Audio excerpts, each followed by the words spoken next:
Really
Good evening, everyone. Oh, that's hold on. Good evening, everyone. Yes, yes.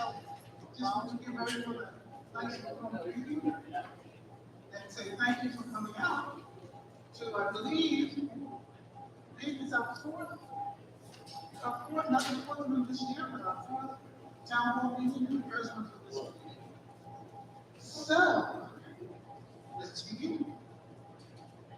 Public notice of this meeting was given to all board members and associates. The notice is dated October 14, 2022. Adequate, and the electronic notice of this public meeting has been provided justifying the time, place, and manner in which this meeting is being conducted. It was advertised in the Courier Post, posted in on schools, the administration office, the municipal building, the library, the Lagoon Center, Edgewood Acres, downtown, and the Winslow Township Post Office. And this, Winslow, is our mission statement. The mission of the Winslow Township School District, a large, diverse, and growing community, is to educate all of our students to become independent, lifelong learners, critical thinkers, and caring, and competent members of their community. The district, in partnership with the community, and the climate of cooperation and mutual respect, will provide an academic environment which values excellence and diversity, encourages our students to strive for personal excellence, and assist them in acquiring the knowledge, skills, and attitudes necessary to contribute positively to a rapidly changing world. Roll call, please. Mr. Blake, of the witness. Ms. Reddick, here. Ms. Martin, present. Ms. Moore, Officer of the witness. Ms. Candace, Mr. Evans, Mr. Shaw, Present. Ms. Thomas, present.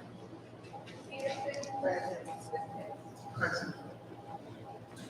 Yep. Thank you. Can the announcement of the pledge of allegiance?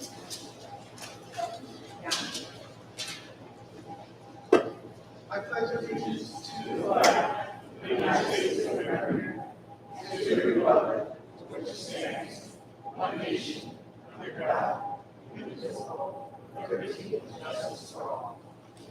Thank you. Before I read those that are here, to those who will be coming at the back table, here are some handouts. Please take a hand out. What we do have our definitions for our various committees that comprise our board. At this time, we'll get our Vice President, Speaker to read out this report. 2022, 2023, one of 9 children. Can you hear me? Number 1, student achievement. Continue to implement best practices for delivering instruction to students utilizing available and appropriate instructional models. This shall include A, ensuring articulation at all grade levels throughout the district. B, focus on innovative classroom instruction at all grade levels. C, ensuring all students have equal access to equipment and resources needed to facilitate and promote student learning in any setting. D, evaluation and updating all district programs, including athletics and extracurricular activities. E, accountability of all district staff. Number 2, continue to foster a safe and positive school environment that is conducive to teaching and learning. A, focus on building relationships among staff and families that will result in increased learning and more effective instruction. 1, promote communication and feedback opportunities. B, emphasis on collaboration with all district stakeholders. C, promote an inclusive, diverse, and compassionate learning environment.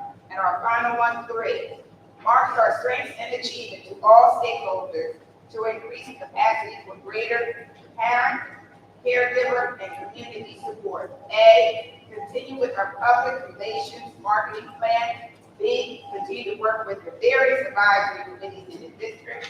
And C, focus on refining our communication methods to better market our school district. Thank you.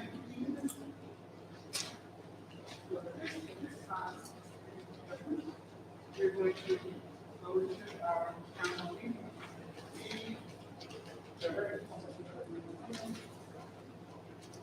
Our public forum for open conversation, council, for council residents, parents, guardians, caregivers, students, staff, and parents, and all are invited to join the board for this open conversation.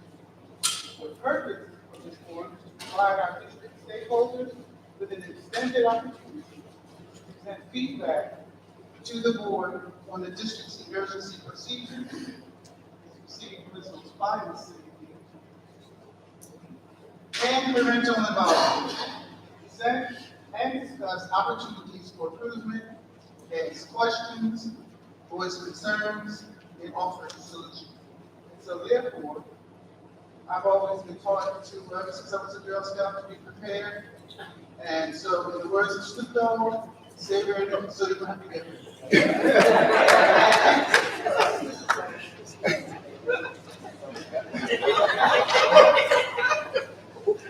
Good evening, everyone. Thank you for coming out this evening for this very, very important meeting.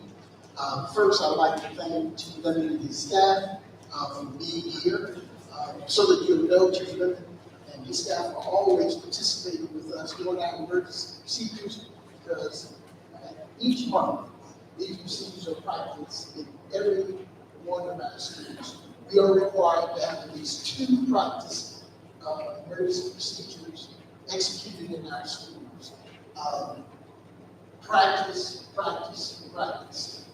We are hoping that we never really have to execute these procedures, but at this time, I just want you to know this is something we do on a regular basis. And when it's all said and done, bottom line is we want to ensure that all staff and students return home safely in the event there are any emergencies here in the school district. Everyone should have a copy of our emergency procedures. What I'd like to do is go through them with you. Maybe just give some additional information on each one, clarify some things you may have. We will not get too specific with our procedures, because there are some things we don't want everybody to know what we do, because there are some folks out there who just take this kind of information and use it for the wrong reasons. But anyway, for those who are logged in, joining us online, we'll just briefly go through the procedures. I'm going to ask that you hold your questions to the very end, okay? Technicians?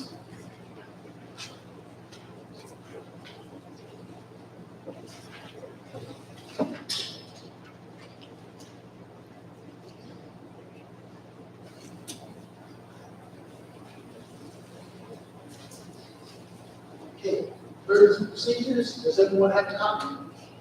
Yes? Okay. Shelter in place. May be used in the event of severe weather, biohazard issues, medical or other emergencies. Students and staff remain indoors. I remember one year there was a tornado that came through Winslow Township, South Jersey area while we were in school. That's an example. As far as the biohazard issues, there may be a company or industry in the area burning some kind of chemical that may pollute the air, or it could be a truck turned over with a spill, and it goes to one of our schools. And in that type of situation, with shelter in place, the students will remain in the building, the staff remain in the building, get day-to-day operations. But at no time will we allow anyone to enter the building or exit the building during the shelter in place. All right? A lockdown. A lockdown is implemented when there is possible imminent danger within the school building or school property. Students and staff must remain in their assigned location No one is allowed to enter or exit the building. Now, in a lockdown, for example, there could be a shooter, an active shooter in the building. And at that point, all the students and staff members, wherever they are in the building, that's where they're staying. They could be the cafeteria, they could be the gym, they could be whatever classroom they may be in, but they can't move. No one moves at all. And they'll remain in that room. If it's for an hour, 2 hours, 3 hours, whatever it is, everybody remain in place until such time they're giving the okay to leave. During a lockdown, no one will be able to enter or exit the building. And you'll hear me say that for every one of these emergency procedures. No one will enter, no one can exit. Reverse lockdown. It's used for dangerous issues requiring a quick return to the building. This may occur on recess or other outdoor activities. Young people can be outside for recess, you can have a field day, you can be doing anything outside. And if that situation occurs, we bring everyone back into the building. Again, students and staff will remain in place, and at no time will we allow staff or students to leave the building. All right?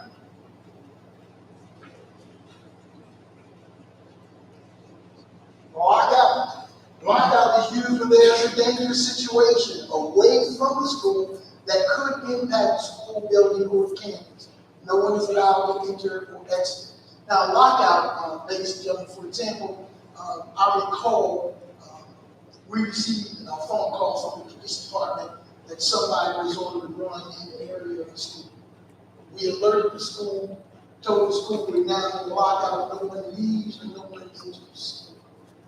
We had a lockout situation where if there's an incident, for example, happening at the high school, because the middle school is located very close proximity, lockdown at the high school, lockout at the middle school. Again, in the lockout, the young people, the staff are going about their day-to-day operations. They're not worried about staying in one place. School goes on as normal.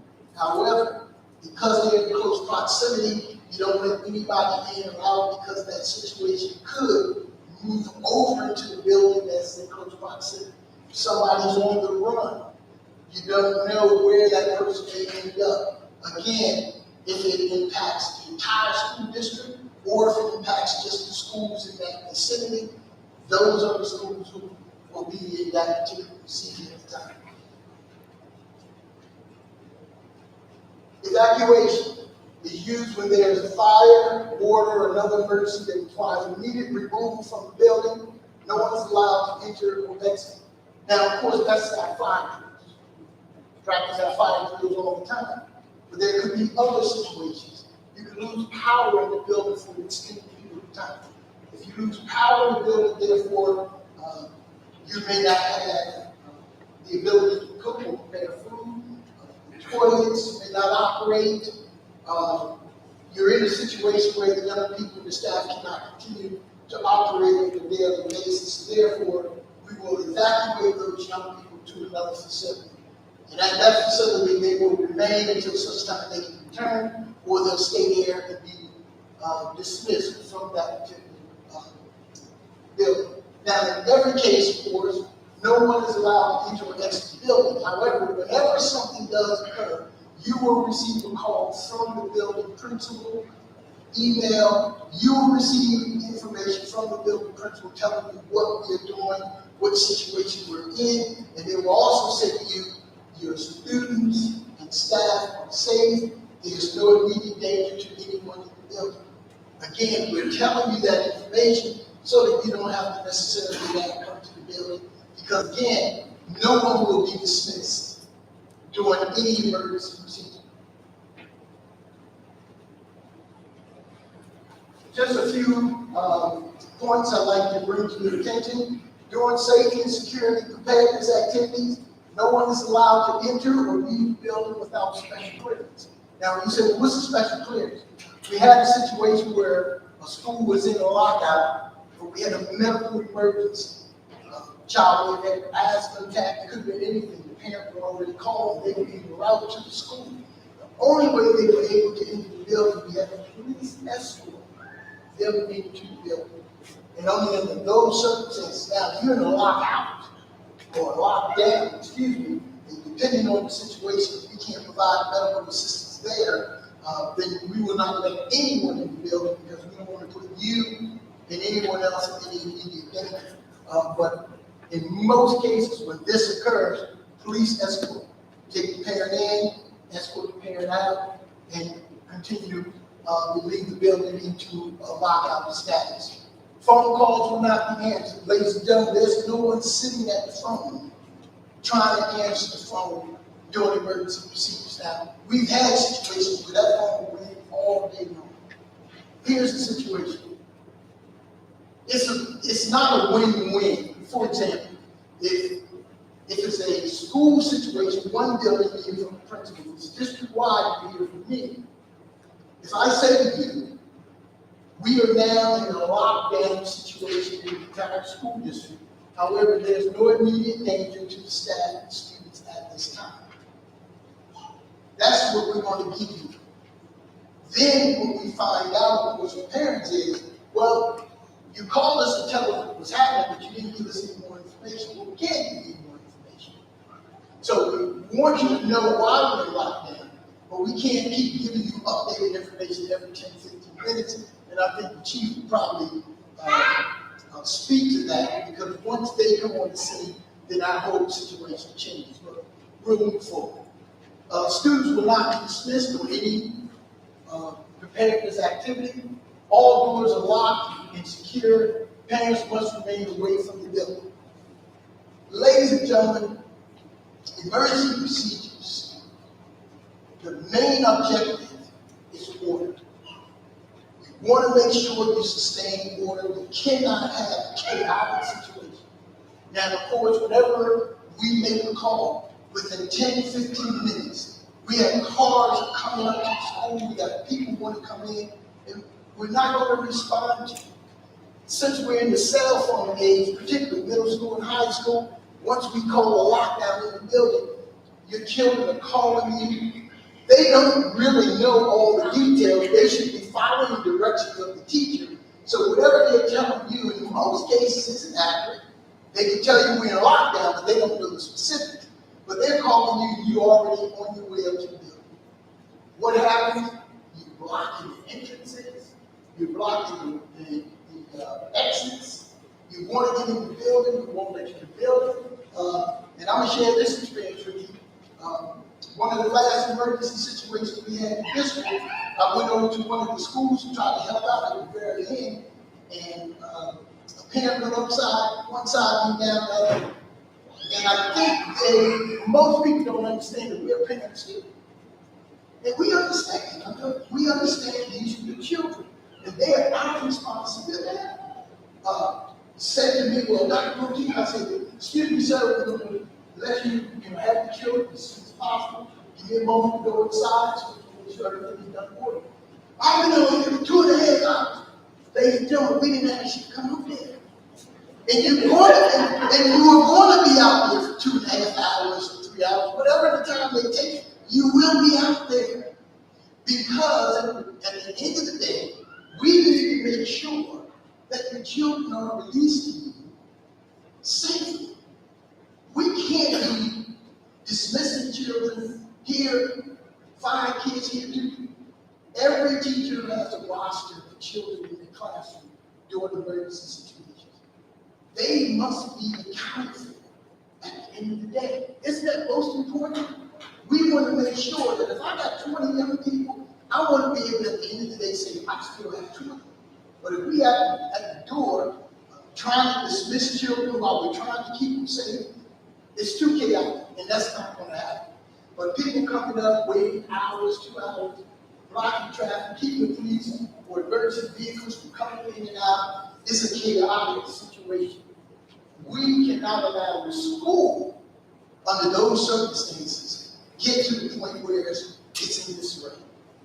Principals and staff must maintain order under any circumstances. All right? Okay, Chief, you're on. Good evening, everybody. I see a lot of familiar faces. I'm sure I've met some of you before. Just to introduce myself, Don Levens with the Winston Township Police Department. I've been in the chief role for about 4 months. However, don't be alarmed, I've been with the PD for about 20 years, so I've been involved in a lot of these emergency responses throughout the years. We just wanted to take a couple minutes to touch about some of the emergency response procedures that we have on our end. And to thank Dr. Martin for having us here. I thank you guys for coming out. I really do appreciate you guys being here and showing interest in the school and the safety of not only the staff but the children. If you guys don't know, this is Officer Johnson. He's assigned to the high school. He's the school resource officer. And this is the new resource officer for the middle school, Terrell Farron. Both assets to the police department. They do an excellent job. You guys are very lucky to have them. And I'll get to another introduction in a minute, but I'm going to pass this over to Officer Johnson or Terrell, and either Officer Farron, whoever wants to go first. There's going to touch base on a couple of emergency procedures that Dr. Martina talked about in reference to lockdown, evacuation. Good evening, everybody. How we doing? We all right? Well, thank you for coming out tonight and giving us the opportunity to try to explain a little bit of what we have going on our side. Like Dr. Petit said, a lot of us, most of us are parents as well. So when something's going on at the school, we understand what you're going through. We have children. We can only imagine what that stress is like. Our number one priority during any of these incidents that's going on is your child's safety and getting them home to you in a timely manner. Believe me. Now, that being said, there's a lot of words out there, especially when you hit social media, like lockdown, or lockout, or shelter in place, that we jump to that worst case scenario in our head, especially as a parent, because you're only reading a couple words on a social media post. Chances are that social media post is coming from a student or a juvenile inside the building, and their information, it's way off a lot of the times. Right? And all that does is scares us parents, gets us officers even more concerned with what's going on, because then we'll get third-party information that we were unaware of. Wait, where's this coming from? How do we know? And it just makes everything longer and more drawn out, and it drags more people up to the school. So during an incident, when we do have a school, the school does go into the lockdown, know that lockdown can move. Right? It can get put into a shelter in place. It can be back upgraded, it can be upgraded back to being locked down. And eventually can go down to a lockdown. The idea is once we know as officers that that school or that building is safe, that's when we'll have the students come out. We ran in every situation that you come into, especially a critical incident like that, they're never the same. Since it's never the same, the game plan changes a little bit here and there. The rules are there, but the game plan changes. When that happens, the only credible information you're going to get is if it comes from the police department. They're the ones that are in the command post, that are in direct contact with the officers, with the fire department, with EMS inside that building or buildings at the time. Reading a post on Facebook or Instagram or in a Snapchat, the kids, especially in classrooms, don't know. They are not getting a play-by-play with the speakers of what's happening. We can't do that. Anybody who plays sports knows you don't tell the other team what play you're going to run before you run it. So if somebody's in there and wants to cause harm, we don't want them to know what we're going to do next to stop them from doing it. So, Dr. Petit gave a great, rundown on what the rules are. When the lockdown happens, that's it. What we like to say when it goes out is box lights out of sight. That's exactly what it is. For staff, for students, I don't care if they're teachers, administrators, guidance counselors, that's what they're doing. Where they're at is where they're staying.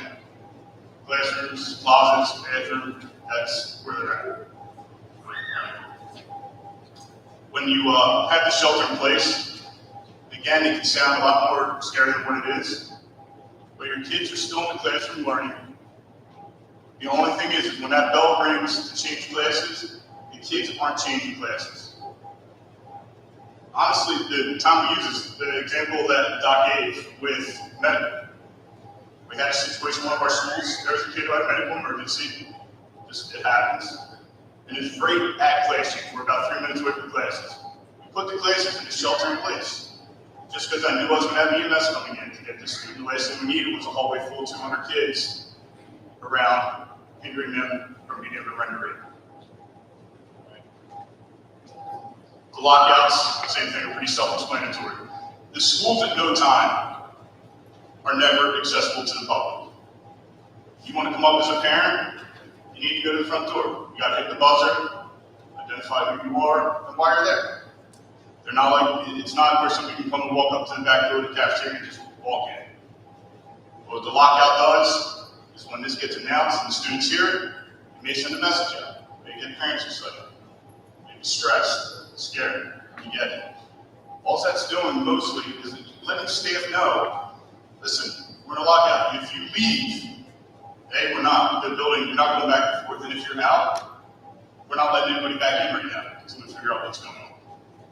A lot of times it's for something that has nothing to do with the school itself, but what's happening in the community around it. We're just taking another measure to ensure the safety of the students.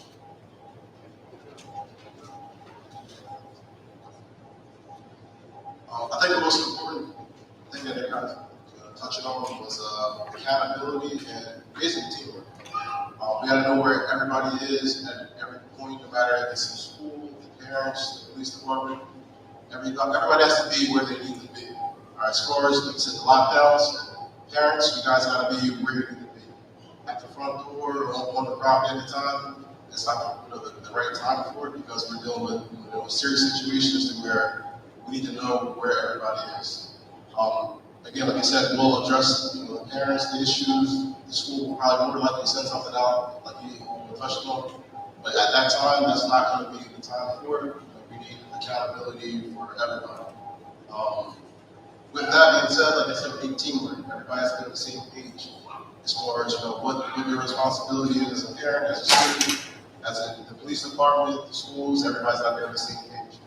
It'll make things run a lot smoother, a lot easier, and it'll ensure that everybody is safe where they need to be. All right, I don't really have much to say. We kind of went over everything, but that's kind of the main thing that I kind of just wanted to say was accountability and definitely teamwork. We all work as a team to keep everybody safe. At some point, we do like to keep the communication open, and we try to communicate to you guys as fast as we can. There is a lot going on. If it's a serious incident or something that we haven't deemed to be safe yet, that have kids or the staff or whoever turning over or business to you. Sometimes there is a break in communication, and it's not necessarily something we can control. So one of the incidents that we had recently, Verizon was down, this cellular, some cell tower was down, or some type of reason why we couldn't access our normal means of communication with you guys, our emergency alert system, Facebook, whatever the case may be, through our cellular phones or whatever other computer we have access to. That's beyond our control, but we do try to update you guys as soon as possible, because I know how hard it must be just to sit there and wonder what is going on and not know and not have the answers. We do give you the information as fast as we can, but there is, keep in mind, there is other things going on. We do try to have enough staff to take care of all this stuff as far as talking to you guys at work. Say one of the officers are on a perimeter, the guy on the perimeter trying to make sure the building is still secure, nobody's entering and exiting the building. He's not going to be the one that is going to be communicating with you guys, maybe other people for that. Which kind of segues me a little bit into Captain Pearson. Captain Pearson has been with the department for a while. I'll let you go over a little bit about, I'll let him go over a little bit about himself. But he is right now our primary public information officer. He also is our primary incident commander. He's holding and wearing a lot of hats nowadays. Here he is, Captain Pearson. I'll be wearing those hats for another 4 months, then I retire and choose on its own. I've been police officer 25 years with Winslow, born and raised here, went to school here, so a little familiar. I recognize Nate Pearson, my brother also works here. So communication, so after any major incident, we do a briefing, and that seems to be the #1 problem, communication. Parents are upset, school's upset, we're upset. It's communication. The last incident, the chief just mentioned, for whatever reason, self-service wasn't working here. I was, luckily or unluckily, I was called that day. So I was getting phone calls, hey, put a Nixle out. So if you don't know any kind of major incident or incident to get the information out, use the Nixle. If you're not sure what Nixle is, or can't use NIX, I'll put it on Facebook tonight, and I'm in my pajamas by 9 o'clock. I'll put it on our Facebook page. Please follow us on Nixle, and I'll put the link there. So follow us on Nixle. It's a text alert system, because a lot of times, for whatever reason, the internet stinks over here, and we don't put anything on Facebook. We'll do Facebook later, we'll kind of give an explanation on what happened, but just to put something out on Nixle, we'll put something out. Just remember, it's us at the command post. If you're in a Nixle alert, it means it's kind of everything's over. It's just basically logistics. At the end of the day, we're dealing with bus drivers, trying to get the kids out of there. Everything's calm, everything's safe. It's just we're dealing with a lot of people, a lot of kids, logistics, get them out. A lot of parents, which I'm a parent, I'd be upset too, showing up, what's going on with my kid, I get text alerts, they haven't been in the bathroom in 3 hours. I'd be upset too, but coming here does not help. It creates another dynamic that now we have to deal with. Now we have to pull resources from one spot to talk to the parents on the other side. So follow us on Nixle, Facebook, and that's all I got. And hopefully the next captain will keep you well informed. As they said, you're a good hands with the chief. Also keep in mind, when we're trying to communicate stuff with you, we actually get the information out. If it is a major incident, you do have to come pick up your children. We will let you guys know a reunification spot for you guys to all show up in one specific area to pick up your kids. And then I'm sure the school is an excellent resource. The last incident we had, Dr. Protein actually came to the command post, and we were able to work in, and he was key because a lot of the information, the numbers and stuff that we didn't have, he had. So it was really great having him there, and I'm hoping we never have an incident again. But in the event we do, I hope he is free that he can come join us, or one of the staff, whoever you designate to come help us out, because that really is nice. When the cell towers are down and everything else is starting to fail, it is nice to have another set of eyes and ears there to help out. Maybe something I didn't think of that Captain Pierce thought of, maybe something that the police didn't even think of that Dr. Poteet, there is a Dr. Pierce level. Maybe there's an idea that he has that we didn't even think of. But keep in mind, some of the communication failures we do try to improve on, and we have at this point. So the Department of Homeland Security recently funded a project that helped secure better communication regards to sector. So whether they're running Verizon, T-Mobile, whoever the major carrier is part of the time, they have an alternate source of communication for us in the event that one fails. So that should help us in the future. I really think that's all I had. I had something else. I lost my train of thought. So it comes down to doing question and answer to the chief. Okay. Well, thank you. I appreciate it. Thank you, Chief. There's one thing that I need to emphasize. Whenever there is an emergency situation in one of our schools, once the police department arrives, I'm no longer in charge. The principal is no longer in charge. The police department is calling the shots. We're in the support group. So in calling the schools repeatedly, that's not going to get you any answers. It's just going to add to your frustration. As the chief mentioned, when we had an incident, I went over to the command station, but I was only there in the support group. I wasn't making any decisions. It is now a police matter. And I think parents think that because, let's say you're the superintendent or you're the principal, they expect you to be able to communicate directly to them. That's not the way it works. Until the chief says to me, we can now communicate with the parents, then we can do that.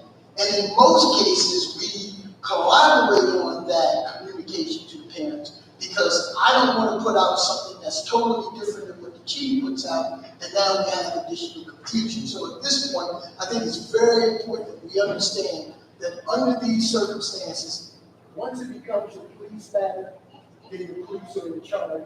The school district no longer makes those decisions. So what we're going to do, excuse me, ladies and gentlemen, for this segment, for any of you who have any questions in reference to the emergency procedures or anything we've discussed so far, this is the time. Yes, Mrs. Bennett.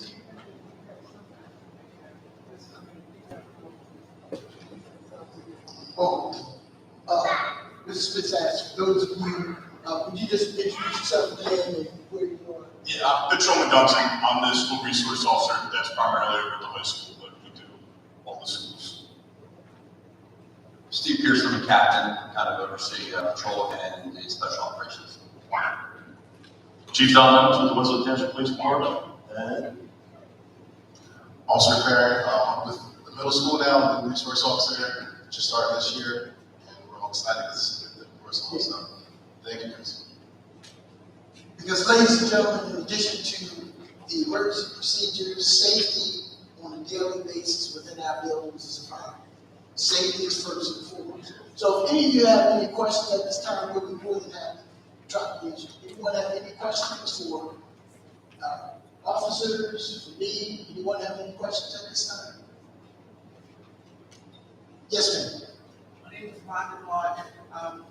You just said that, I'll talk about I got it. it. Okay, you said that you're at the high school, but you're also at the other schools.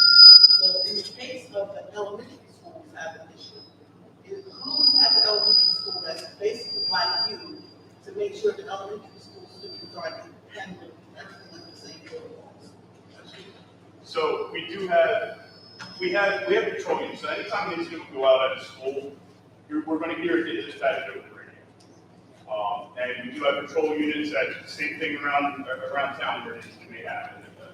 Like somewhere, robbery, in a farm, a car accident. And the patrol units, they're absolutely going to respond and get there as quickly as possible and respond quickly, depending on what the actual call for service is.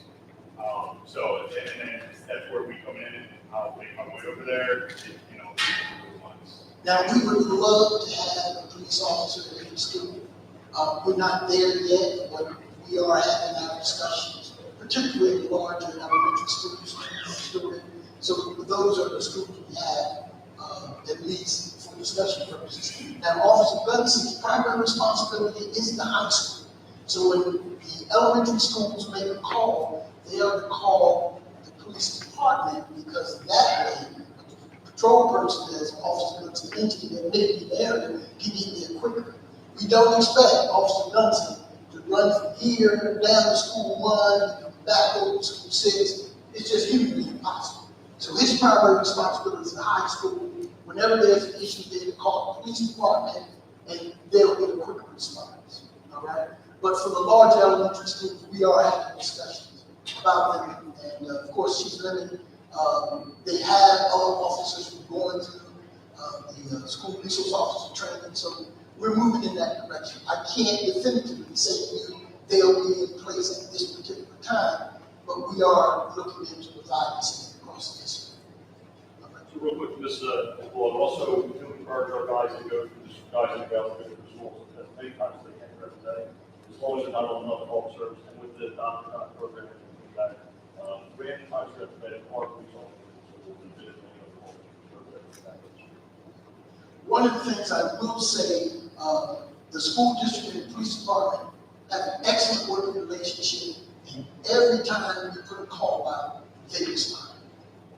Always, and even when there's a situation that may have occurred the day before, I'll call Chief Levin and say, Chief, can you have a car in the area, have a car in the parking lot, just so that we have another layer of safety, so the parents know we're trying to prevent something from occurring.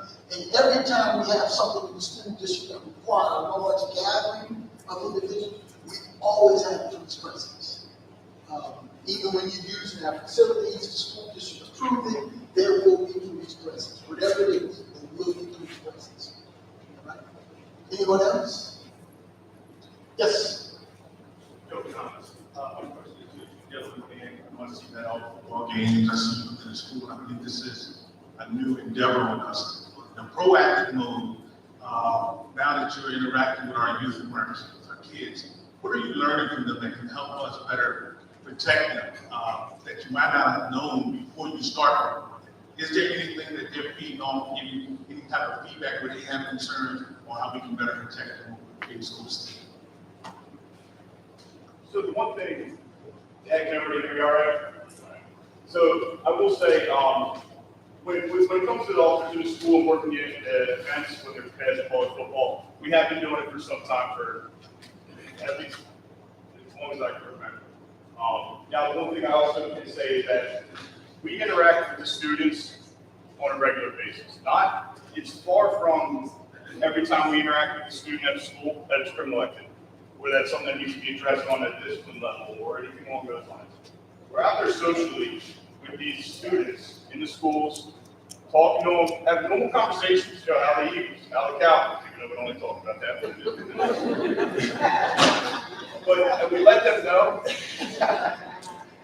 And we let them know, that we are just as real as them. That we're people, and we're there for them, and we want to break.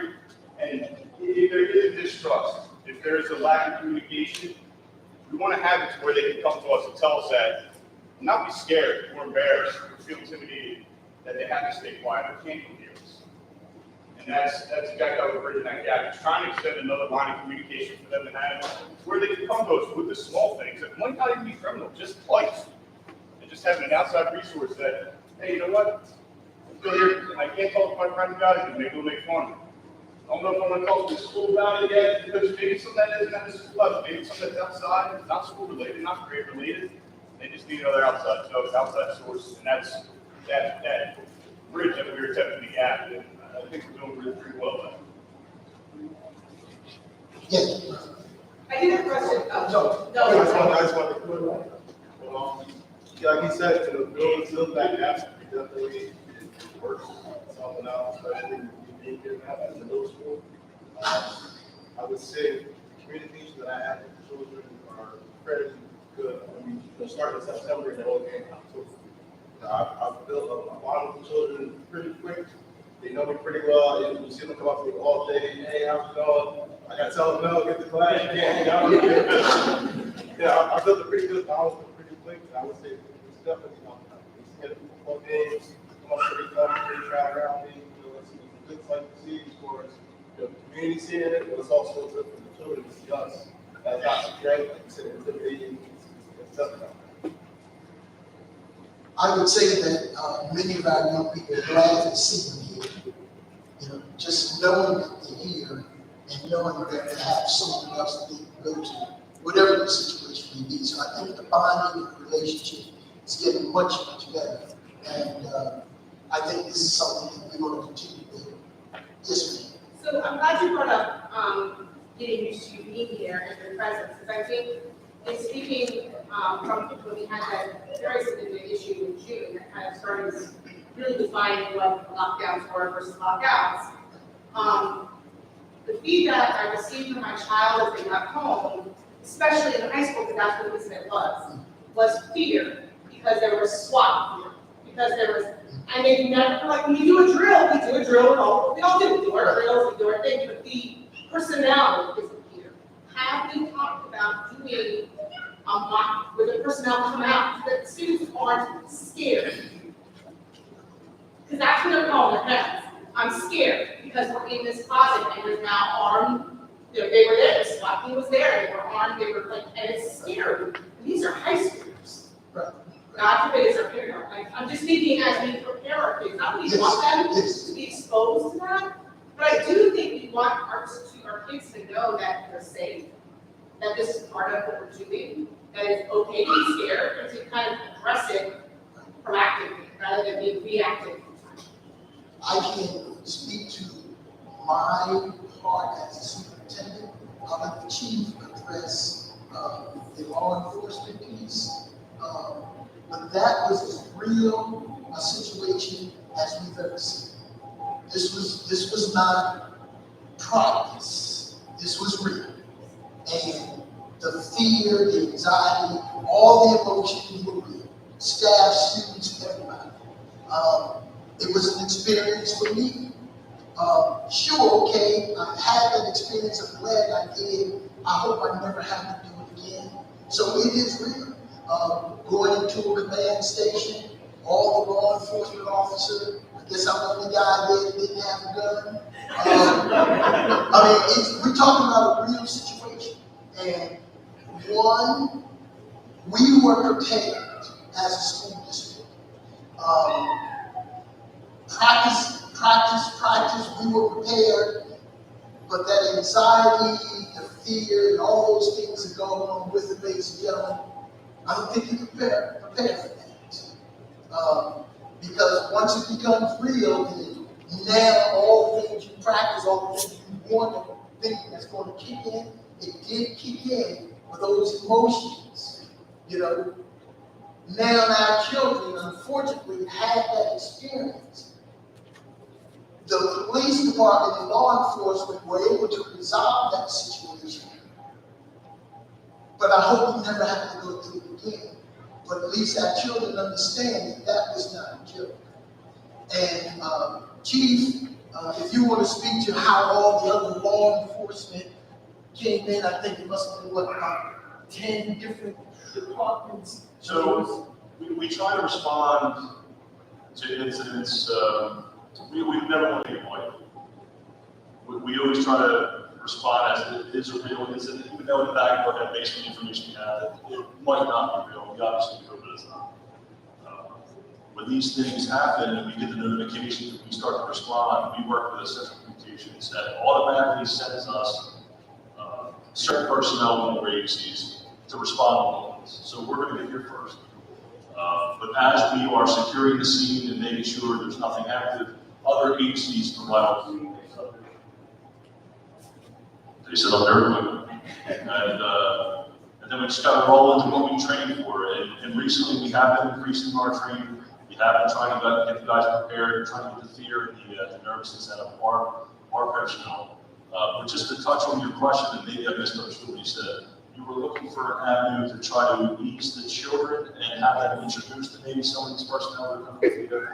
So a lot of the personnel that we work with, whether it's FBI, the Sheriff's Department, DEA, ATF, whoever it is, any other outfit. So we had our national account. They all, most of the ball team, and agencies we didn't know we had were there. So that's a good avenue to at least meet them, to kind of build a rapport with them and try to ease the kids' apprehension with interacting with them. However, there are training, there is training available where we might be able to do something and get together. We've talked about this before with the Sheriff's Department. The Sheriff's Department wants on a training where they'll come down and they'll kind of explain what their role is in certain situations and certain instances, just to kind of give the parents an idea. I don't know if the kids were there or not in this training, but it was definitely staff, parents. It is something we can talk about. It's something we can entertain. I have no problem coming out anywhere we can to get this going. But it's a conversation we've had with the kids. Yes. Thank you. Anyone else? Yes.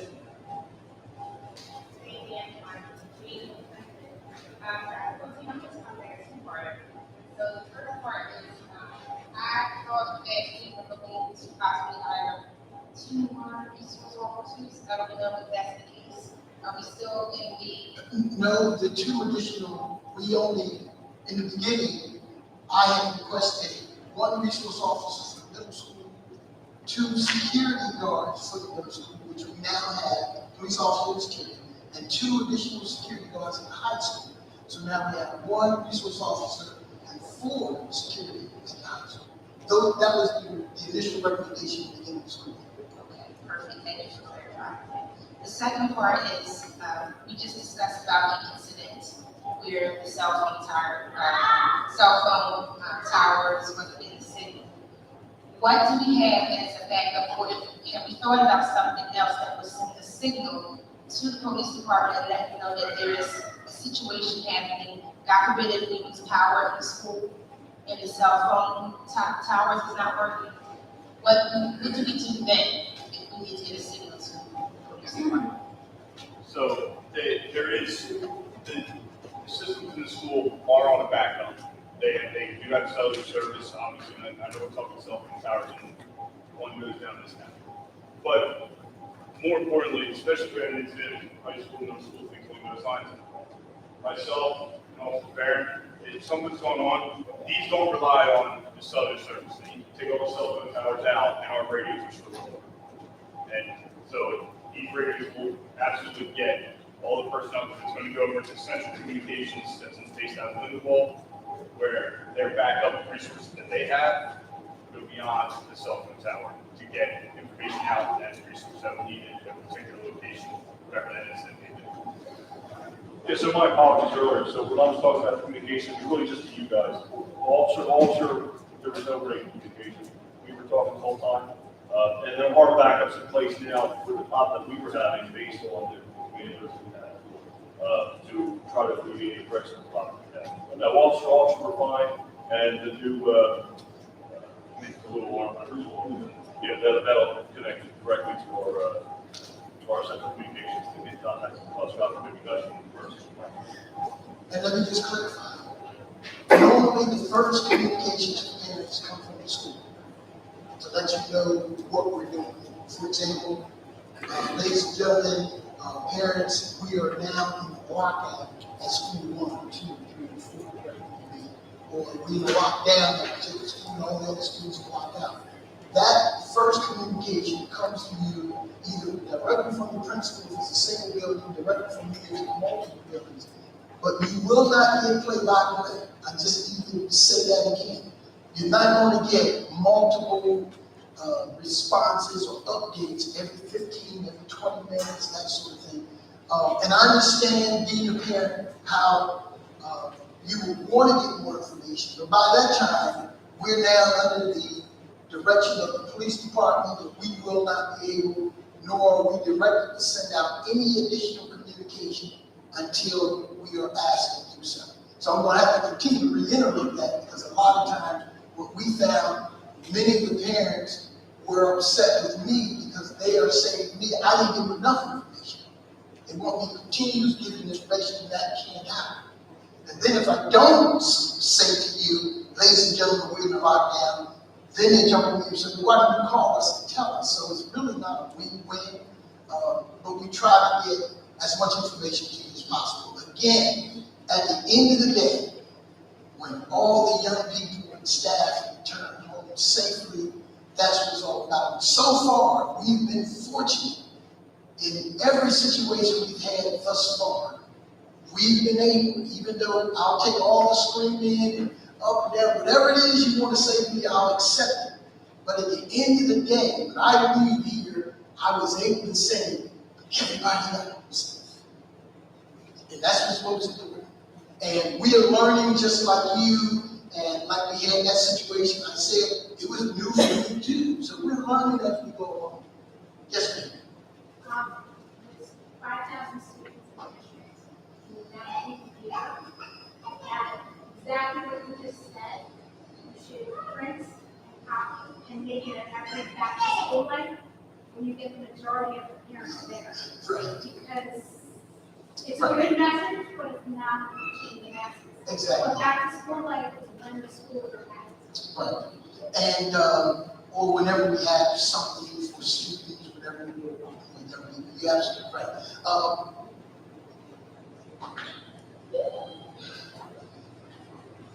We have been asked repeatedly since last summer to have an opportunity like this, so you can speak directly to the officers as well as myself, to have a turnout such as this, and then you eliminate the school administrators or school personnel. It's a little disappointing.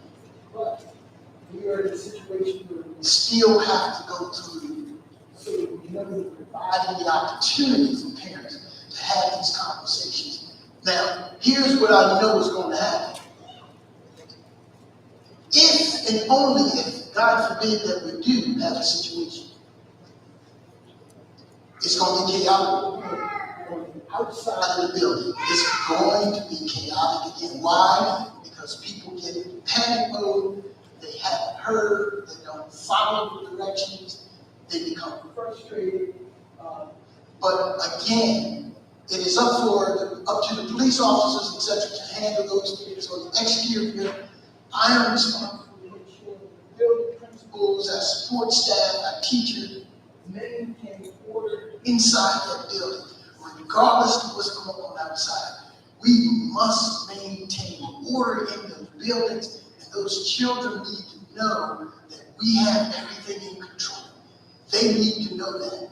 They need to know that if you do what your teachers ask you to do in those situations, we're going to be okay. So we need to make sure everybody is tuned in to what's happening. Ladies and gentlemen, there's violence and school violence and things happening around us in this area and across the country every day.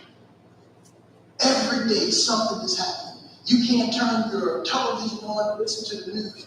Every day, somewhere, there's violence out there. And yes, we hope and pray it never lands here.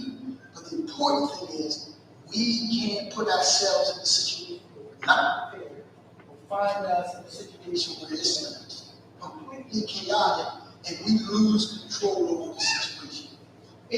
Yes, ma'am. I have a lot of,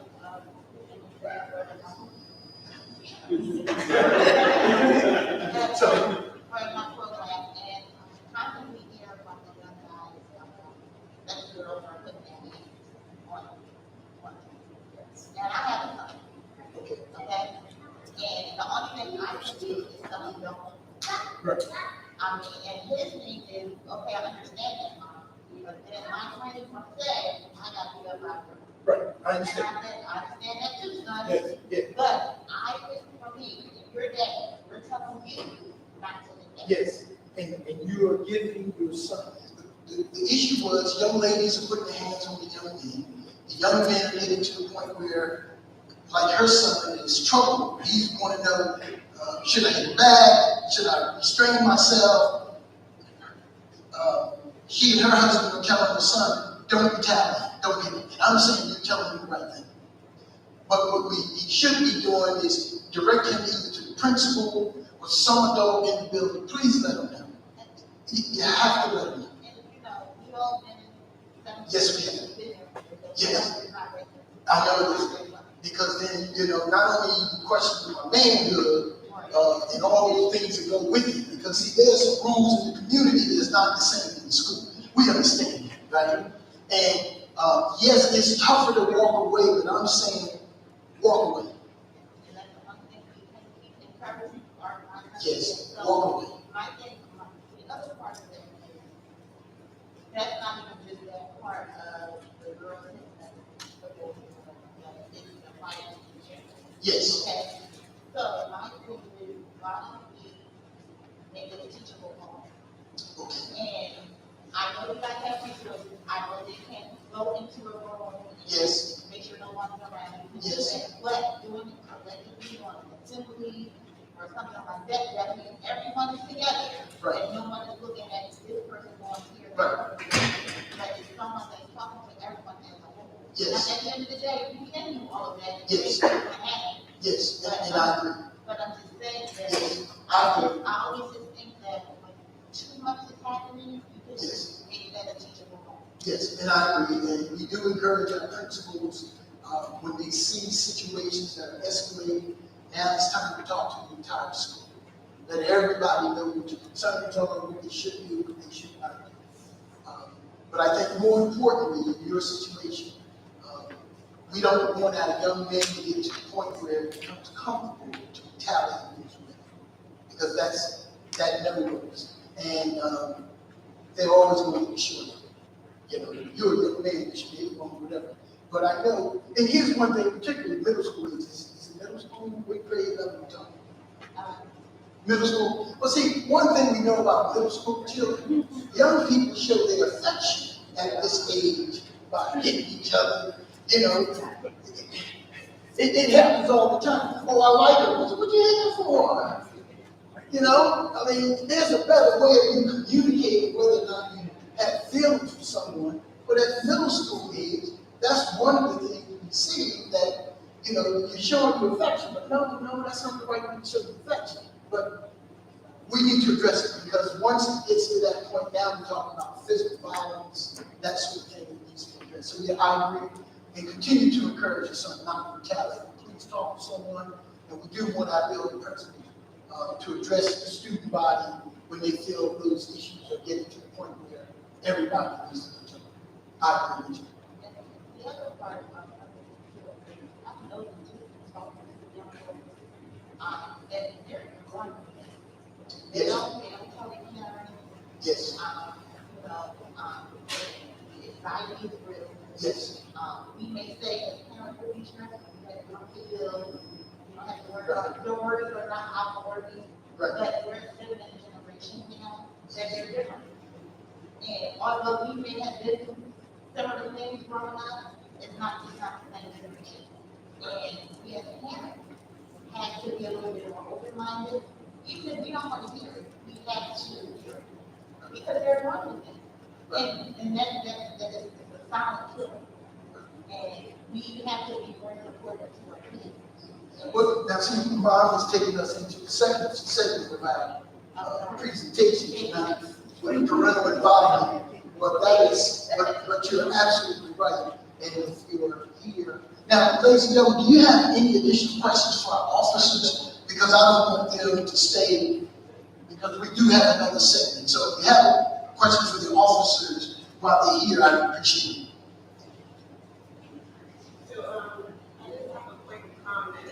When you say, when you sit on your last sentence, you're not having up here, Okay. that all schools in your function, school district are currently not have status for the notice. There is no immediate threat to staff or students. They added people who are not here, it will cause disruption.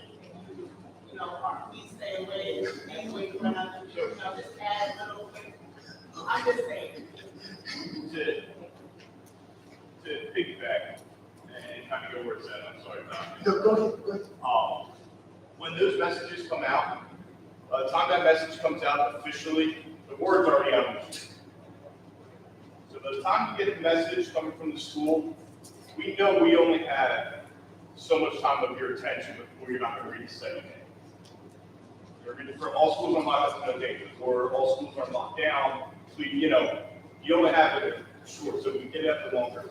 One thing before I forget that I did want to say when I first came up, if you get information sent to you because you were supposed to receive that information, you're on the call list from the school, and they maybe advise you where we're going to be taking the students to be picked up.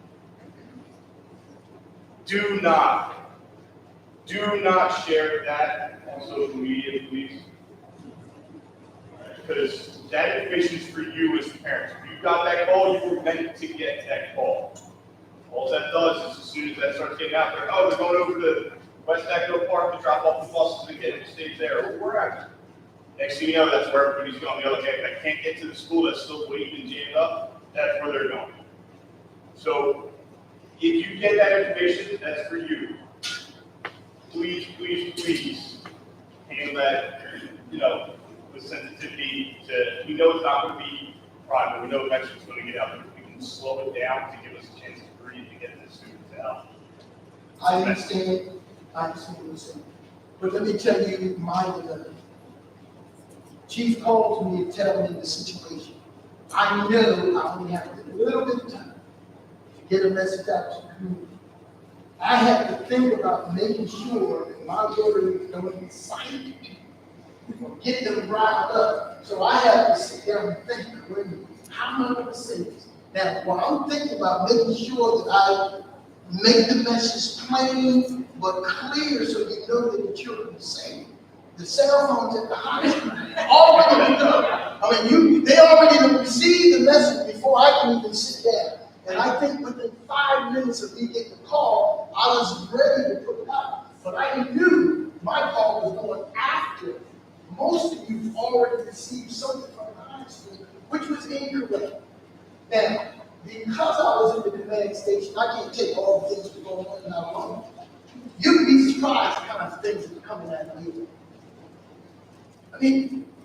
I understand. So if that little addition is going to make that much of a difference, then I don't have a problem trying it because I want to make sure we get the information to you.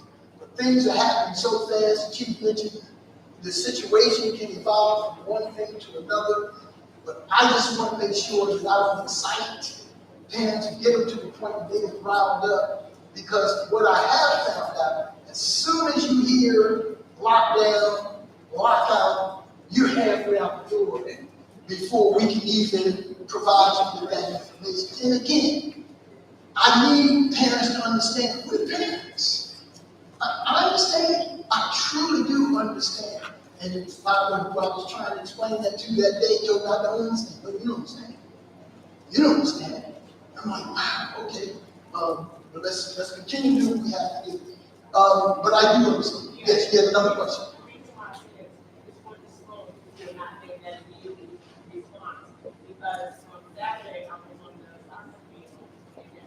office, there was an active, they said we had to shoot back, Right. When the alert came out, it said, please stay away. Okay. So it is, you know. All right. It's That- something that. Yes, yes. 3 more words. I'm counting down, okay? 3 more. How much more time do I have? But yes, ma'am, yeah, of course.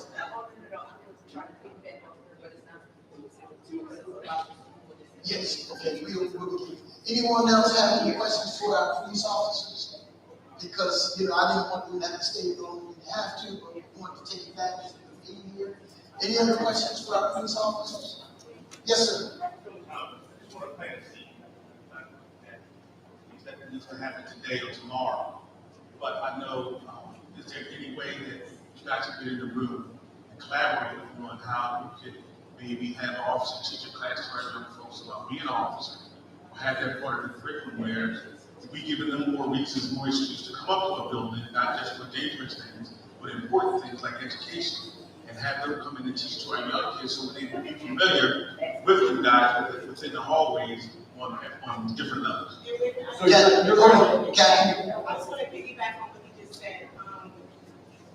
A few days ago, I forgot what day it was, but a few days ago, my son Tyler was out and I called him to for him. One of the police officers was there 2 hours later because they were sitting, I mean, they said I was going to sit with AAA. AAA never showed up. Your officer said maybe they could train and teach how to change the tire. But he changed the tire every second, so you guys are doing an awesome job. So that's, I visit the letter to the mayor. I mean, he really didn't have to do that, but you guys Officer are Sarge training. is a great officer. But ladies and gentlemen, I want you to know, That's the key to the shot. A lot of times we know all she's doing is not what she's doing. but ladies and gentlemen, now there was a time we were taught how to change the tire. Come on, now. No, seriously. There was a time when I was just part of growing up. And yeah, you know, hey, we were out there, this is before AAA. And if it was out there, we couldn't afford it anyway. We were out there, we couldn't afford it. So we out there cranking up cars, changing time. It was part of growing up. Not only are things changing, but the parenting kinds of things have My changed. husband heard, he learned the hard way, he should have taught, you know. Yeah, okay. Kevin. So it's like I planned that question. So this year, we are starting a police club in the high school. So we so we kind of started with our Gucci Police Academy and ages 11 to 14. We do a crime scene day where kids seem to love it.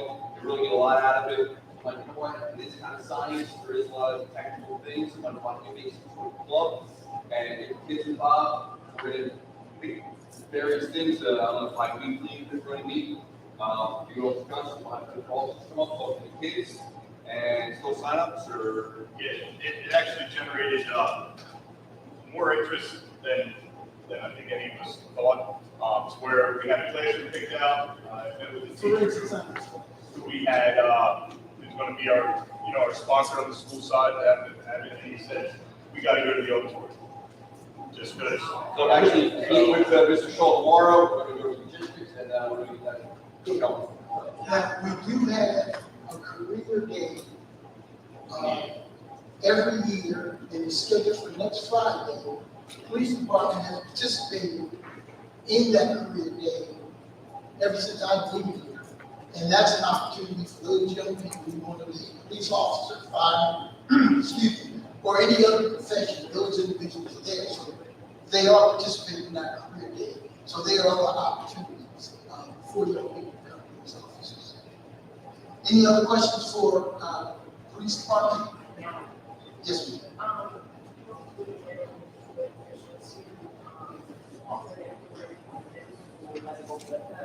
By the time you get to high school, they're trying to like have their mind up. I'm glad that you guys have school out.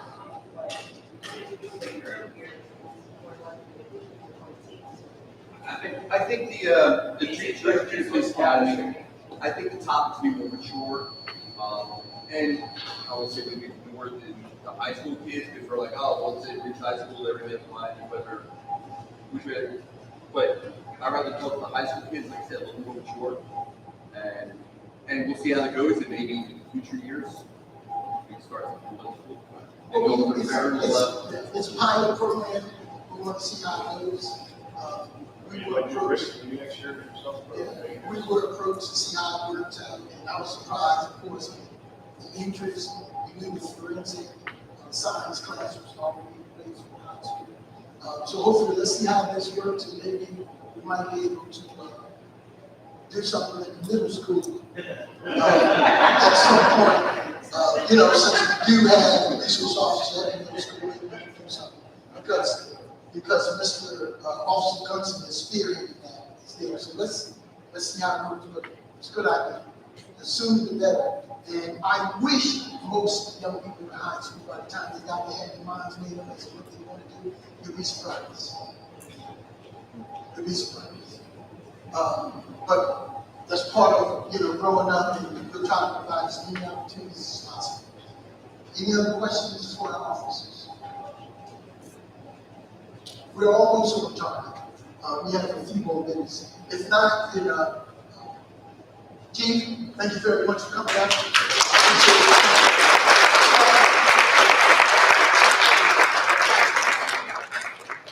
Thank you. Appreciate it.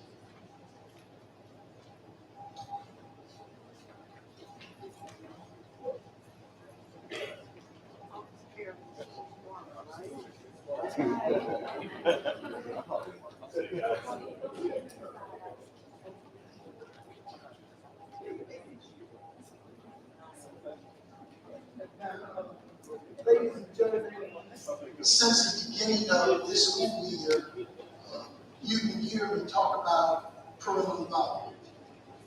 I've been pleading about parental involvement. And we're going to continue to talk about parental involvement because I believe as a school district, sure, we have our degree of successes. I think we've reached the point where in order for us to get over that missing link is parental involvement. I truly believe that. And parental involvement does not necessarily mean that you have to be up at the school every day, every week, every month. That's great. That's great if you're physically able to be at the school. But I think there's some things that we're missing. We're missing, and I think that until we get to the point where we can get parents involved with their children's education, we're going to remain stagnant. And there are too many young people who aren't reaching their full potential for one reason or another. Now, yes, I agree, there's a lot of trauma. Young people are dealing with issues we've never thought of growing up. And I understand. Yes, we have programs in place to assist those young people. But we also believe that if we get a little more parental involvement, we can resolve a lot more of those issues. And I think we can save a lot of our young people from falling through the cracks.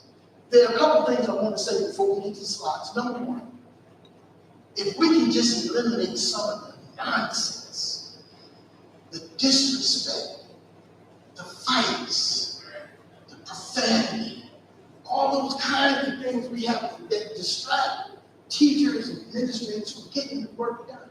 We should, 99% of our time as teachers should be instruction. If that's all they had to do is come to school and teach, how much more we can accomplish. But ladies and gentlemen, I'm giving it to you straight. There are just too many distractions that are happening in our schools. That if we can avoid some of these distractions, we're going to be able to go much, much further. Think about it, ladies and gentlemen. We're talking about our children. We're only going to get one chance to educate these young people. We're only going to get one chance. And I just think it's just these basic things that I'm going to review with you. We're not talking about being overly creative. What can we come up with? I'm talking about basic kinds of things that have been successful for years, generation after generation, the same things.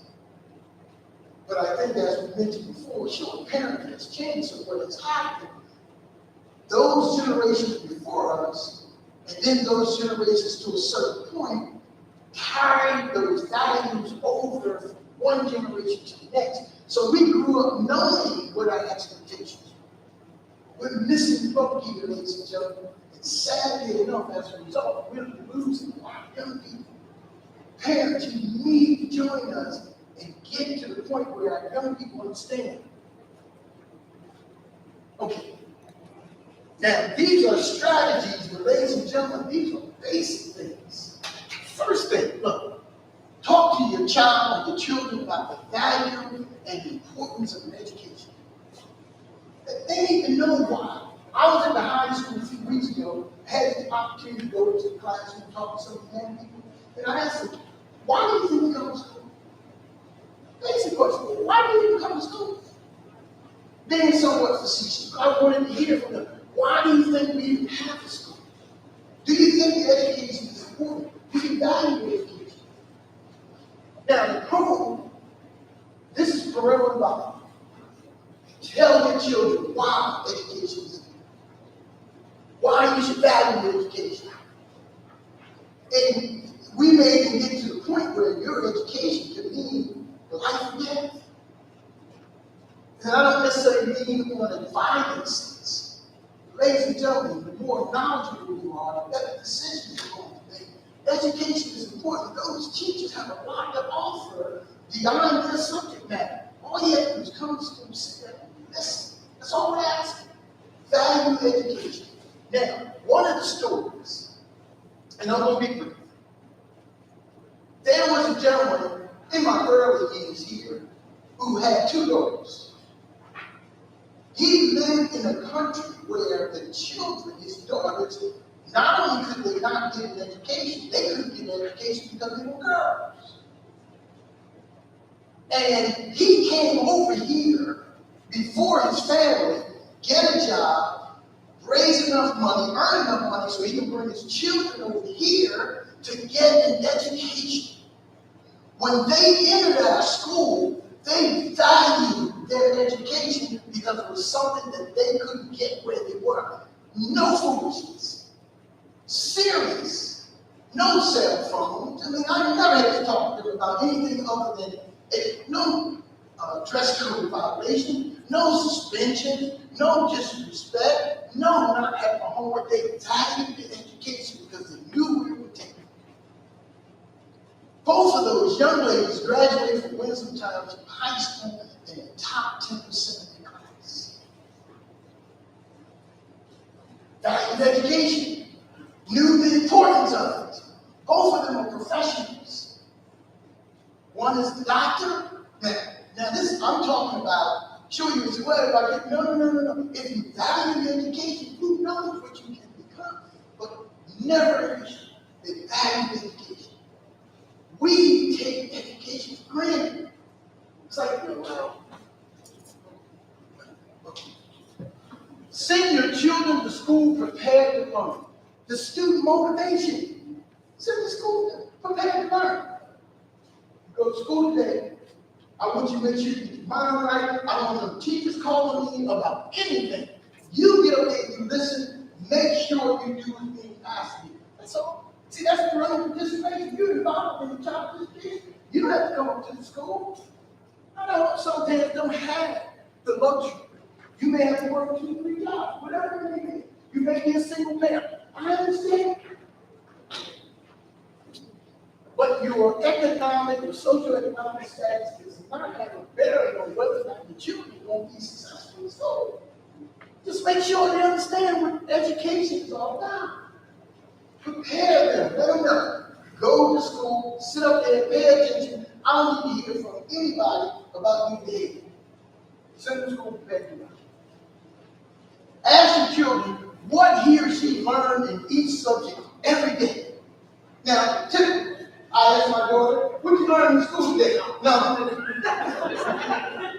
That's the answer because that's the question I ask. So I thought about that. Now when I ask him, okay, what you learn in English today?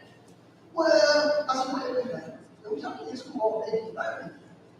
What did you do in English today? Well, we did this. What about stuff? See, now we have a conversation.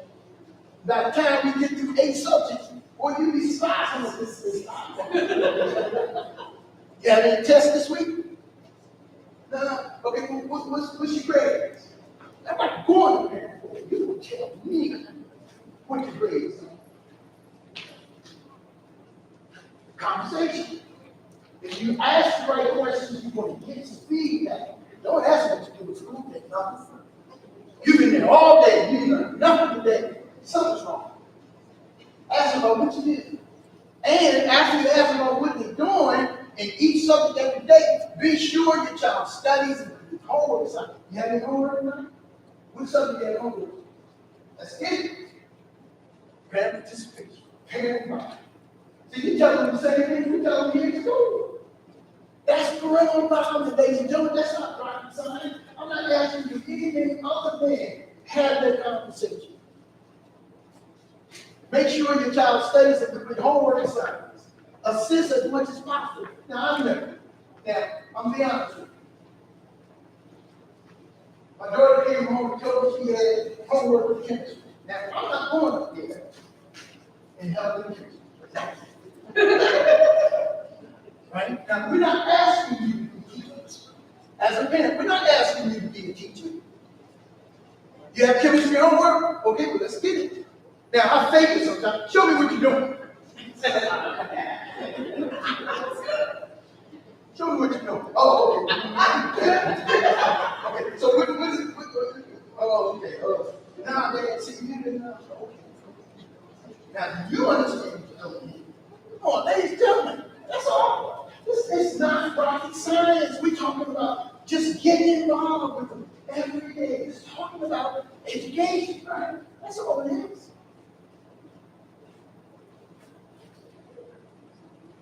And ladies and gentlemen, I didn't have to go to a book to find these. I mean, these are things we've been taught for years. This is just basic stuff. Look, develop a partnership relationship with teachers to increase student learning. Call, send an email, ask a question, or just, how's Baby doing today in class? Is he turning in his homework? Get it right, get it answered out. See, when you communicate with the teachers, 9 times out of 10, they're going to communicate back. And it's going to be a constant communication. That's all. Ladies and gentlemen, I haven't said anything that requires you to leave your house. You don't have to leave the house. Support your teachers and hold your children accountable for their actions. Did you use profanity to the teacher today? Well, see, but did you use profanity toward the teacher? Yeah, because there's no reason for you to do that. Were you in a fight today? Yeah, because he rolled up on me and he was talking all that to I don't know why I stepped. No! And don't come up and tell me, well, Dr. Bokeem, he had to defend himself. See, you're defending. You're defending behavior. Not like this mom who said, look, you hit that girl. I understand where you are today, but don't do it. Ladies and gentlemen, if we could just get our young people to the point where they hear the same thing from you that they hear from us, we need to be a team. We need to be a team. But we have so many parents who come up, and before they even hear what the school has to say, they bought into what their son or daughter said, and now you're the defense attorney, and you're defending your child, and you haven't even heard a word we have to say. They need to be accountable for that, and hold them accountable for that as early as possible. Don't get them to the point where they believe that every time they do something, you're going to come up to the school to say it. Right? Attendance. Send your children to school every day. Stay home when you're sick. Do you know how many young people fail because they don't come to school? I mean, you're going to argue with me because the school failed your daughter. They don't miss 90 days of school. No, not exactly. They done missed 90 days of school, and you're gonna argue with me about why they said. Gotta come to school. We can't move people along just for the sake of it. And I'm not signing one diploma at the high school that wasn't earned. We're not giving diplomas away. We're not moving children away. I mean, moving them up just because. We need to hold them accountable. You need to make sure that we're doing the things that's necessary. But you have to come to school. The sick time. 180 days. You miss 50 days. That's a lot of time. And then you don't have any doctor's groups. Oh, well, you know, COVID. Oh, okay. Did you call the school? Did we know? Well, you know, because you said that we had COVID, they need to stay home. Yeah, I know I said that, but you need to send us some information. There's so many excuses. Then we send letters home. We even take them to court all year, and then in September the following year, you tell me that we never even communicated. Monitor your child's progress. Again, they feel you haven't even leave the house yet. Parent portal, you get their grades, their report cards, homework assignments, attendance. If they know you're going to monitor it, they're only going to do what you expect. If you're not going to do anything, they don't have any reason to do it. Support your child and your children by attending back to school nights, parent-teacher conferences, and school events, sports, plays, concerts, fundraisers. At some point, you may find time to come to something. Don't you know how much or the value it is when your children see you coming to the school for one reason or another? They know you support them. They know you support education. You don't have to make everything, but at some point you have to come with something. It's important that your children see you and that you also value education. I was reading, and I did read this. It was a school psychologist. It was writing about student achievement, academic achievement. Families who attend school events and support their children positively influence the educational progress of their children. Parental environment. The children need to know you support. Bottom line, ladies and gentlemen, most importantly, we must work together. We are missing the boat on a lot of situations because we're not working together. Our attempts are fragmented. You're doing your thing, we're doing that. And yes, now, internally, I know what we have to do as educators, as teachers, administrators. I understand that we're going to do our. We're not asking you to be teachers, but we are asking for your support. Ladies and gentlemen, that's all I'm asking. Is that you support education by just supporting your own children. And I don't think I'm asking too much. Any questions? Yes, ma'am. Hello. So I've been a Winslow parent for the past 17 years. My son graduated Winslow High School. He came through from kindergarten all the way to 12th grade. And I can say that I've checked off every single intervention strategy. And he's quite successful now. He's doing his graduate degree both in industrial engineering and his MBA. So now I have two more children that are coming through Winslow. They're now in 9th grade. Yes. So you're talking about the district and community working closely together. Well, they've been in the marching band since 7th grade. Yes. They've done 7th, 8th, and now they're in 9th grade. And we're having a lot of difficulty with that because we don't have any kind of mechanical power. So when we go to the other schools and we see what the other schools have, Winslow does not have any of that. Such as what? Educate me. I'm asking because I need to know what you're referring to. They have the golf carts, they have the police to transport the equipment. We're transporting equipment on rickety pieces of equipment that we have to go through gravel. We have to travel at least a mile up a road to get to the locations. And it's putting a strain on parents, it's putting a strain on the children. These children can't pull all the equipment, so the parents have to do it. These children then have to go perform, play their instruments. by the time they get to the location where they're playing, they're out of breath. They're tired, they're strained. So, however, these kids, our kids, the Winslow kids, were undefeated last season. They did an amazing job. This year, they're continuing to do a very fabulous job. But we don't have the support to help them because we don't have the financial means to purchase the things that these other schools have. Okay, I would say yes and no. Yes, we may be one of the few school districts who don't require our children to have to pay for anything. For example, school district where I live in, even if you're an honorable, you still have to pay $200 activity fee. My daughter is in a play at the high school. She has to buy her own costume in order to participate in the play. I'm saying that, and we don't pay to play. The reason I say yes and no, one, I've seen our young people at home move their equipment back and forth for years. I'm not aware of all the things they need. So in order for me to be able to say the reason we don't have it because of financing, that's not necessarily true.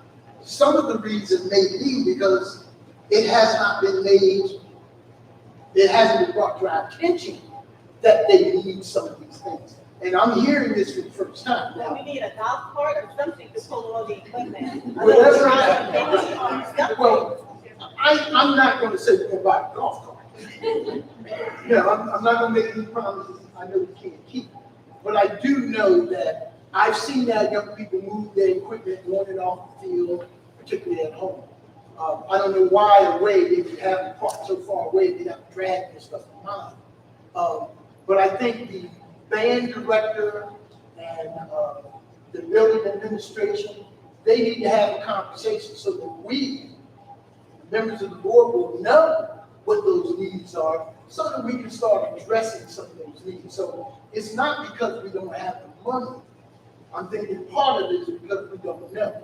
Now, I've seen them do it for years, and I never thought it was a problem until today, because I don't necessarily see them dragging it all over the place when they go away. So at this point, I think it lends itself to us having a conversation with the band.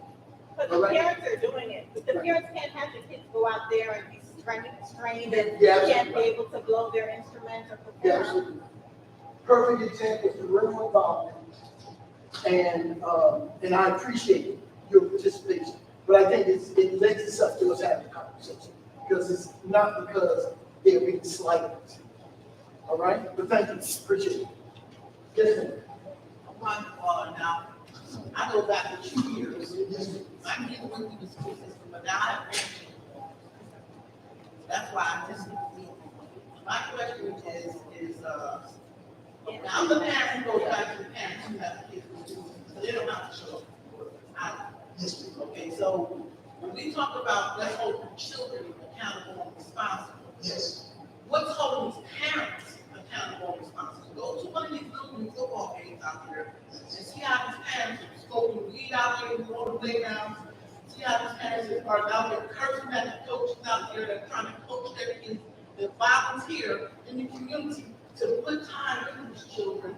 And the parents and coaches, when the kids are losing the game, the parents and coaches are cursing out. So this is the top of their environment. Yes. Their environment is from their parents. Yes. So we need to learn how to figure out how we're going to hold these parents. Because if you look at this little book right here, Yes. you don't have many parents that are engaged in their children's learning. This town hall is very, very good. Yes. But we need to figure out a way to hold these parents accountable and responsible for these children. Because a lot of these children who come to school and act out, they're acting out from what they're trying to, they're reaching out for help from the administration. They're asking, help me. I want to be successful, but I don't have support at home to help me be successful. So you're not going to have that parent go to that child and tell that child, go to school. You're not going to have that child prepare their kids.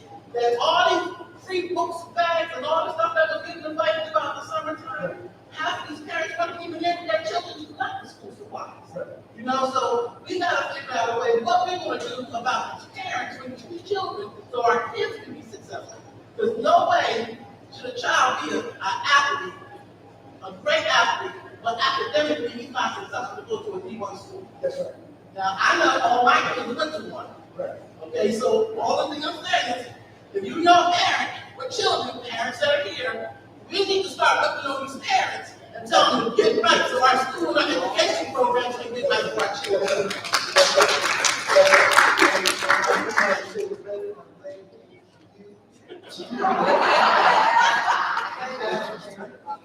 True, because you're absolutely right. And a lot of times, when young people come to school, they're mimicking the behavior of their parents. The school district's arm can extend, but so forth. And unfortunately, we can't control the parent. We've tried workshops, training for parents, and we don't get people really engaged in children. Understand that. I wish I had the solution for that problem. But what I am saying, just the little things here, even under those circumstances, just the little things here that we're talking about will make a world of difference. Whether they come or not, just the little things make a world of difference. If I could change every home life, we will. But what I want to make sure is that when they come to school, that their school learning environment is totally different than the environment that they live in. I want to say something. When I was younger, I was a tyrant. I got kicked out of kindergarten. Oh, Kid in New Jersey, they sent me to Longside Elementary School. But I'm gonna tell you who changed my life. Okay, because I went with my godparents. The person who changed my life was my guidance counselor. She saw something in me, and she made me prosper. Because from the time that she brought me in that office, and she said to me, they called me Peaches. Peaches. The girl that I'm reading about in your school for history is not the young lady that I see right now. Let me get you involved in some things in the school to help you prosper. And when she did that, she opened up avenues for me. There is nothing in this world I can do. Nothing. So if I can know how to do it, there's nothing I can't do. So my point to you is that the school administration, the teachers, let me tell you something. I hand it to them. Because that's a blessed position, because not everyone can do it because I do it. Okay, if I wanted to, I could, but I'm not.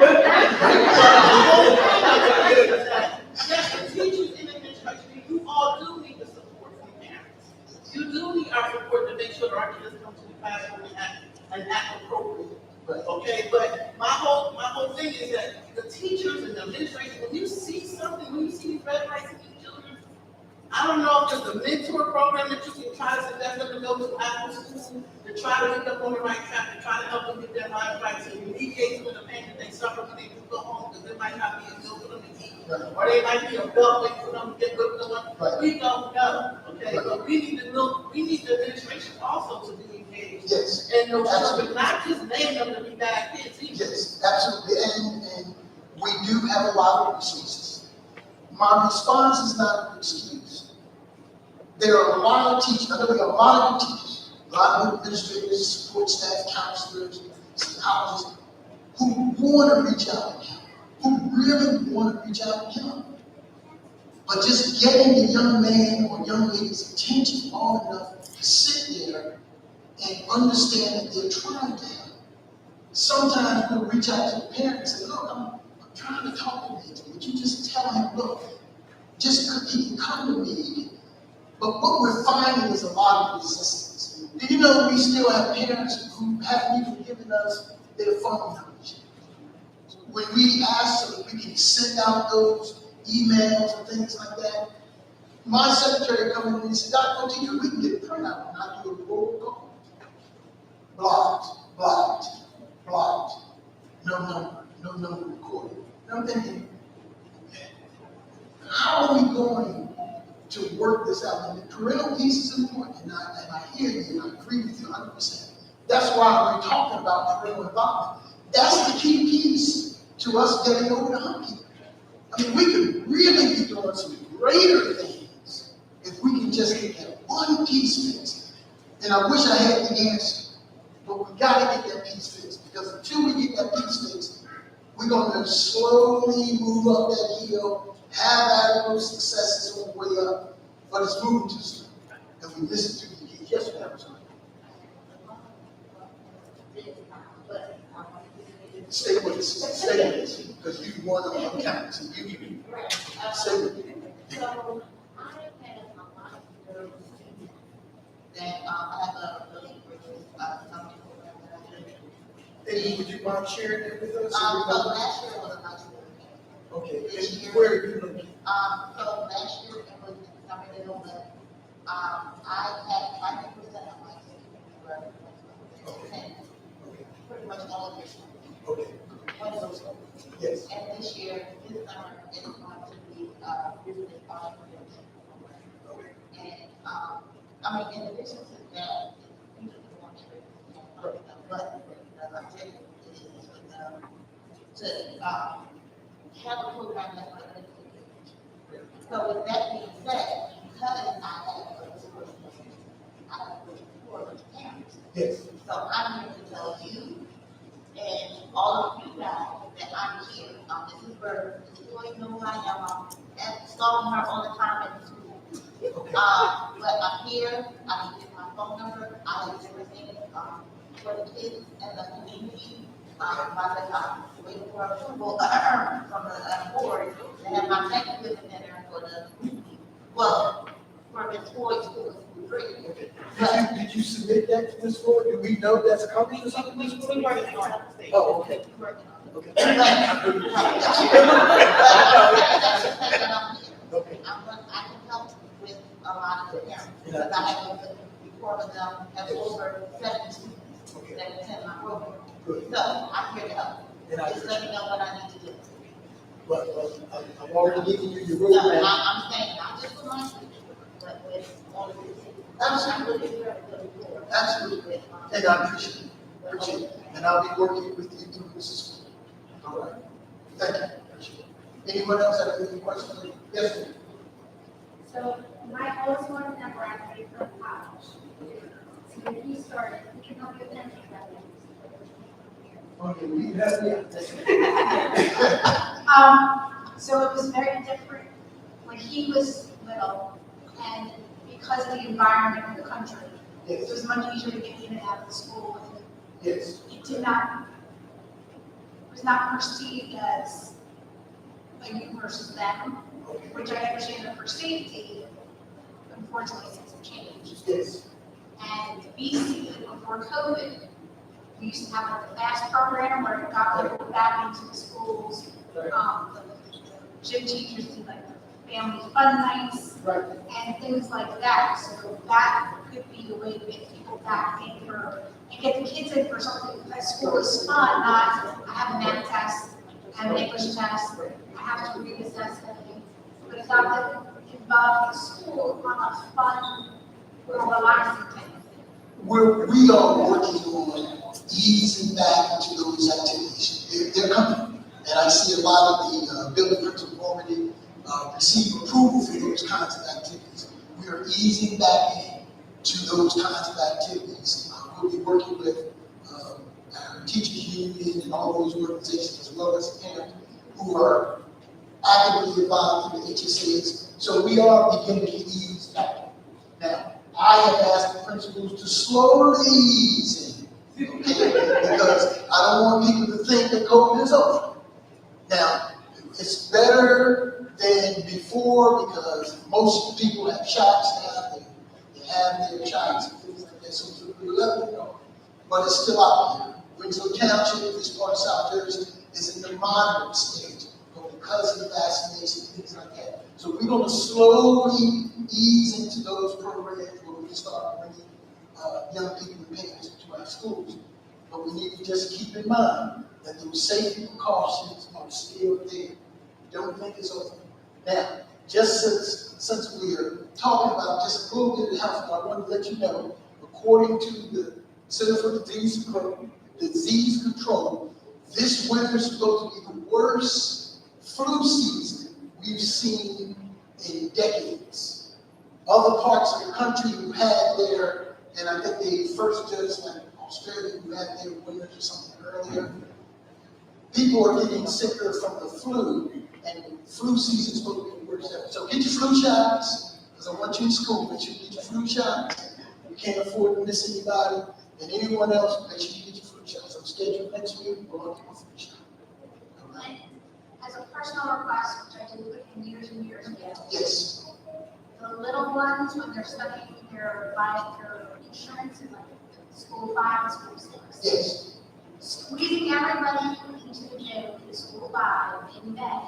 It's 96 degrees outside, and the fan is blowing. Could we do the right way? If you let them go to the high school, if you let those little kids go up on the stage with the acoustics and being able to actually sit in a comfortable seat and being able to allow grandma, auntie, and uncle, Yes. the neighbor. That's not a problem. As a matter of fact, it's just a planning to make sure that they plan it when the high school's not doing something. That's not a problem. That's just a request made by the building principals to work it out. So that's not something that can't happen. And I understand, because yes, that's why we renovated the auditorium.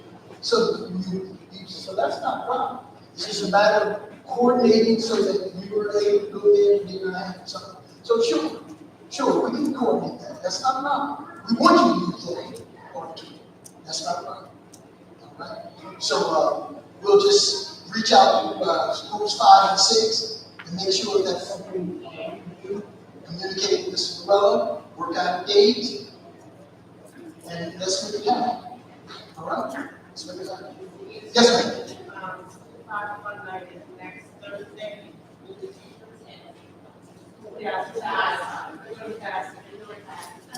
Okay, so you already eased back into it. Okay, good.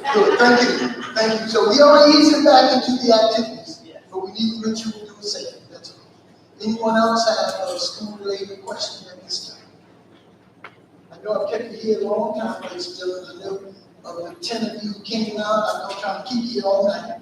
Yes, ma'am. I don't have a question, more like a statement. Yes, So, we're in the school district, attends middle school. Yes. Friday was our first entire week in the district. And I just want to say that, I appreciate the reception that the school has given us. Sometimes I think that makes the transition a lot easier. Yes. The staff here so far, amazing. And I just want to let you know that, from the office staff to the guidance office, child study team, even the teachers, yesterday was the first day that I could hear all the parents go.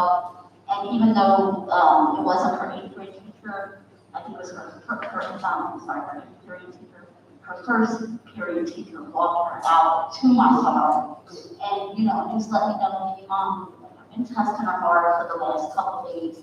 And, I just want to say that, she's an amazing child. So I just want to know that I appreciate care and concern for showing my son.